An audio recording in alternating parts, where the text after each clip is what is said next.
भारत को आजाद हुए 75 साल बीत चुके हैं और आने वाले 25 सालों में भारत के 100 साल पूरे हो जाएंगे। अब इस चीज को देखते हुए बहुत से एक्सपर्ट अब इस बात पे विचार कर रहे हैं कि क्या आने वाले 25 सालों में भारत वापस से अखंड भारत बन पाएगा, क्योंकि जहां ब्रिटिशर्स और अमेरिकन्स को लगता था कि भारत आजादी के 50 साल भी पूरे नहीं कर पाएगा और आज भारत ने अपने 75 साल पूरे कर लिए हैं और अब भारत धीरे धीरे फिर से एक शक्तिशाली देश बनता जा रहा है। तो इसी चीज को देखते हुए अखंड भारत के बारे में फिर से सोचा जा रहा है। तो नमस्कार दोस्तों, स्वागत करते हैं आपका चार्जिंग पॉइंट हिंदी में। दोस्तों, आज के इस वीडियो में हम जानेंगे कि क्या आने वाले 25 सालों में अखंड भारत पॉसिबल है या नहीं। जानने के लिए जुड़े रहिए आप इस वीडियो के साथ। आइए सबसे पहले जानते हैं कि अखंड भारत है क्या। तो देखो, एक समय भारत की सीमा ईरान से इंडोनेशिया तक थी, तब भारत को अखंड भारत कहा जाता था। अखंड भारत का प्रूफ आपको कई जगह पे मिल जाएगा, चाहे वो मौर्य अंपायर हो, चोला अंपायर हो, या फिर इवन आज के समय में आपको अखंड भारत का प्रूफ इंडोनेशिया, कंबोडिया में बने मंदिरों में देखने को मिल जाएगा। इवन हमारे पूजा पाठ के मंत्रों में भी अखंड भारत का प्रूफ मिल जाएगा, जैसे कि जम्बो द्वीपे भारत खंडे मंत्र में आपको अखंड भारत का प्रूफ मिल जाएगा। माना जाता है कि अखंड भारत मौर्य साम्राज्य के पतन के बाद कई हिस्सों में बढ़ गया था, पर मौर्य साम्राज्य के पतन के बाद भी कई सौ सालों तक चोला और पांड्या अंपायर ने अखंड भारत को बनाए रखा हुआ था। पर 13वीं सेंचुरी के बाद अखंड भारत टूटना शुरू हो गया था। अगर हम इतिहास के पन्नों को पलट के देखें तो अखंड भारत को सबसे ज्यादा नुकसान अंग्रेजों ने पहुंचाया था। 1857 से 1948 के बीच अंग्रेजों ने अखंड भारत को 7 हिस्सों में तोड़ा था। 1907 में भूटान को अखंड भारत से अलग किया गया था, 1914 में तिब्बत को, 1919 में अफगानिस्तान को, 1923 में नेपाल को, 1937 में बर्मा जिसे आज म्यांमार कहते हैं उसे अखंड भारत से अलग किया गया था, 1947 में पाकिस्तान और ईस्ट पाकिस्तान जिसे आज बांग्लादेश कहते हैं उसे अखंड भारत से अलग किया गया था, और 1948 में श्रीलंका को अखंड भारत से अलग किया गया था। पर इसके बाद भी अंग्रेज रुके नहीं, वो भारत को बहुत से हिस्सों में और तोड़ना चाहते थे, क्योंकि अंग्रेजों को भारत की ताकत के बारे में पता था और वो इससे डरते भी थे। उन्हें इस बात का डर था कि अगर भारत कल को फिर से ताकतवर हो गया तो वो हमसे बदला जरूर से लेगा।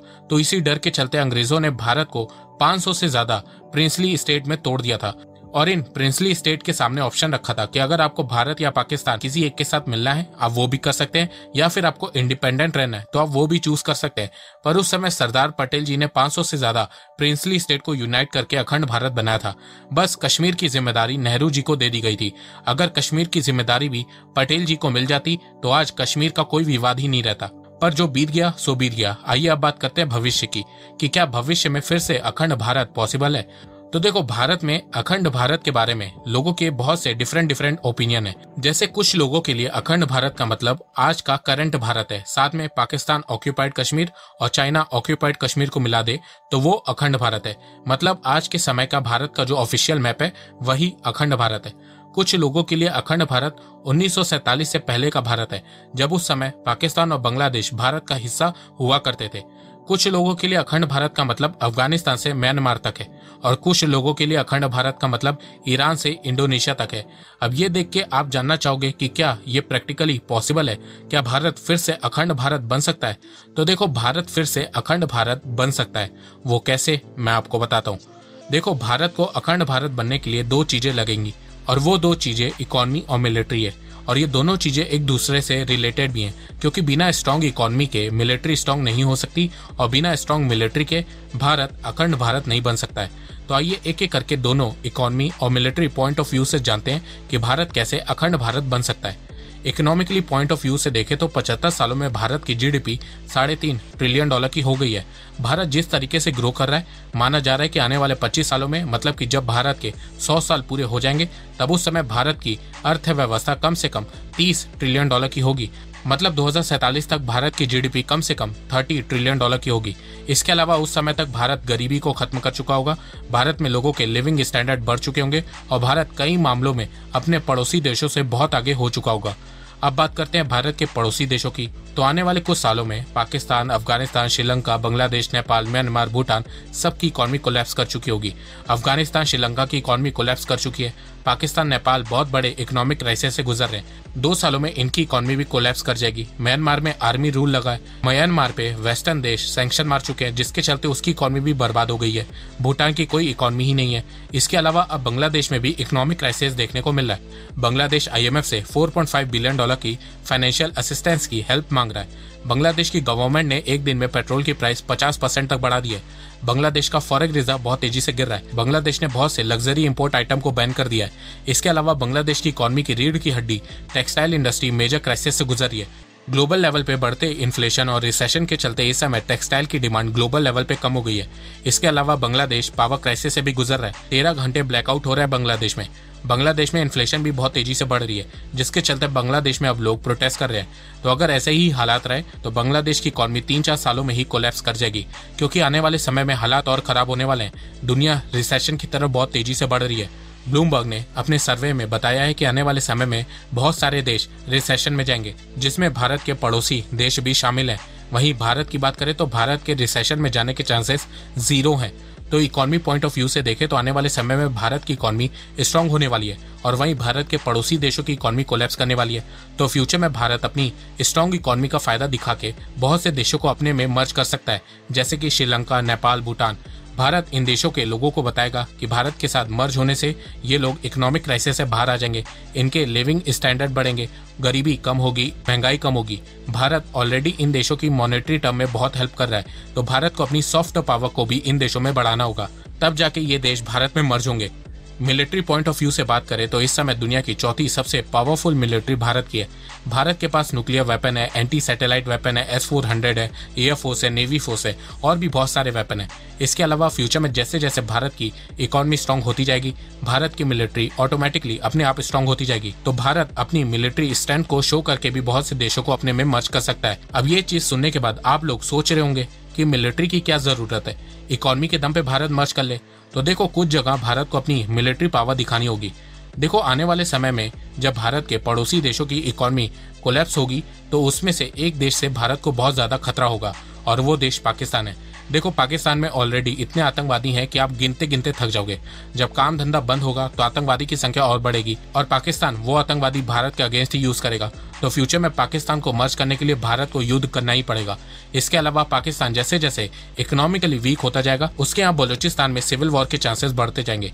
तो भारत को सिर्फ सही समय का इंतजार करना है। और वैसे भी भारत को पाकिस्तान ऑक्यूपाइड कश्मीर लेना ही है, तो POK के साथ साथ पूरा पाकिस्तान ही ले लें, क्योंकि कश्मीर के जाने के बाद पाकिस्तान वैसे भी क्या कर लेगा। अच्छा, कुछ लोग सोच रहे होंगे कि जब भारत ये सब करेगा तो दूसरी कंट्री जैसे कि US, चाइना, यूरोप भारत को रोकेंगे नहीं।